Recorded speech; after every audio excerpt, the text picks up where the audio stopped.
Isidore Fink left Poland shortly after the First World War in search of a dream, the American dream. But what he would find there would be more like the American nightmare. After saving money, Isidore opened a laundrette on 123rd Street in New York City, Harlem. He had a large ground floor apartment for his business, which doubled as his living space. The area of New York City he lived in was well known for its high crime rate during those years of Prohibition, and Isidore was a very cautious man. He always locked his doors, which had multiple locks, and as a businessman wouldn't allow a customer into his shop that he didn't know personally. He was reported to have said, "Some night I'll be robbed of everything, but they'll have a tough time getting in." The events in question take place on Saturday the 9th of March 1929, when Isidore was 30 years old. At 10 p.m. in the evening, he had returned after dropping off finished laundry for his customers. At around 10:30, Isidore's neighbour, Mrs. Lachlan Smith, arrived at the nearby Harlem police station and reported hearing loud screams and sounds of a struggle from Isidore's apartment next door.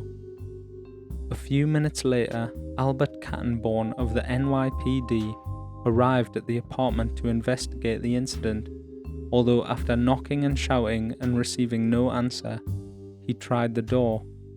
It was locked from inside, but this was nothing unusual for Isidore. Albert then checked the windows of the apartment, which were all nailed shut, not an uncommon practice for a business owner as cautious as Mr. Fink.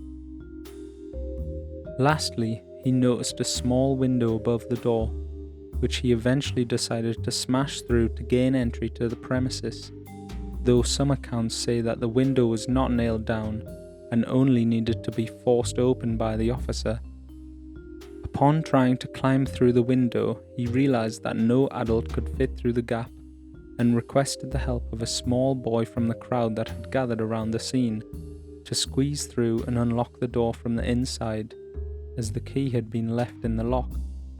When Albert finally entered the room, he saw the lifeless corpse of Isidore Fink lying in a pool of blood with 3 bullet wounds, 2 in his chest and 1 in his wrist.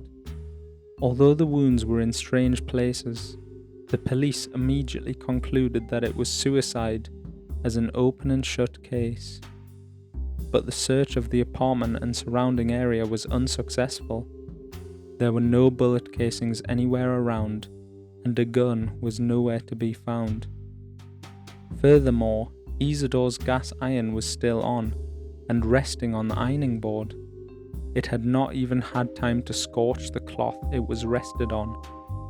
Consequently, the apartment was searched for fingerprints, and the only prints found inside the apartment were Fink's. Fink also had money in his pocket when he was found, and there was plenty of cash in the till from his business, which ruled out robbery as a motive. The room was undisturbed and showed no signs of struggle, meaning that robbery of a particular object Isidore possessed was also ruled out. In the post-mortem examination, the coroner commented, "This man has been murdered. The position of the body and location of the wounds indicate that beyond doubt, Fink could not have shot himself." The post-mortem also showed that he had powder burns on his wrist. This means that the gun had been fired in close proximity, probably about 6 inches away, and someone could not have shot him from outside the room he was in. The coroner's report also said that the shots to the chest would have been instant death, and therefore he could not have shot himself twice in the chest by any means. NYPD's finest were baffled. This is a case where they weren't even trying to find out why he was killed or who did it. They were trying to find out how it was done. This is more than likely a case of murder, where someone has entered the apartment, shot Fink once through the wrist and twice through the chest to finish the job, and somehow escaped whilst leaving all the doors and windows bolted or nailed shut. This was Prohibition time, and a lot of people had secret passageways and compartments because of this. But because unsolved crimes were uncommon back then, and considered a black stain on the work of the police, they turned the entire apartment upside down looking for secret passageways and alcoves. They even tore up the carpet, but like many aspects of this case, they came up empty-handed. According to Isidore's landlord, Max Schwartz, Fink was a reliable tenant who never caused trouble, had no enemies, and didn't consort with women. This left detectives even more stumped when it came to a motive. It was commonplace around that time for organized criminals to extort small businesses for money, but there was no evidence Fink had been extorted, and none of his neighbors ever reported seeing him being hassled, especially when you consider he only let people he knew personally into his shop. 2 years later, Police Commissioner Mulrooney called it an insoluble mystery. It is still unsolved to this day. I'm going to now give a rundown on certain possibilities and what I think are the most likely solutions to Isidore's murder, but I don't think there is enough evidence to support any conclusion strongly. Even the ideas I'm about to present seem ridiculous as I think about saying them. Possibility number 1. The killer picked up all of the bullet casings, locked the door from the outside using a custom-made contraption to turn the key or bolt, and then left the scene.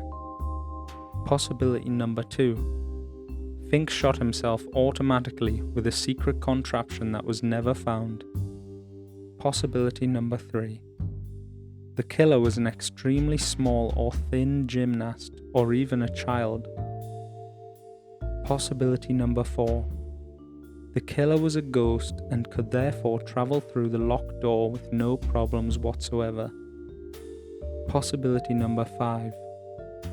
Isidore Fink was extra cautious for a reason. It was Prohibition era after all, and there were a lot of corrupt police. Laundries have been long associated with the criminal underworld as a way to wash dirty money, and Isidore could have either been laundering money or made some enemies unbeknownst to his landlord and neighbours by refusing to launder money. A corrupt policeman could have shot Isidore, and half of the evidence we have in this case could be completely unreliable. The door might not have even been locked. Thank you for listening to my madman's ravings. I didn't make this video to give my own opinion on the case, because I know it's insane. Instead, I implore you to don your detective hats and think about the evidence I've presented. Let us finally answer this 100-year-old question. Who killed Isidore Fink? And more importantly, how?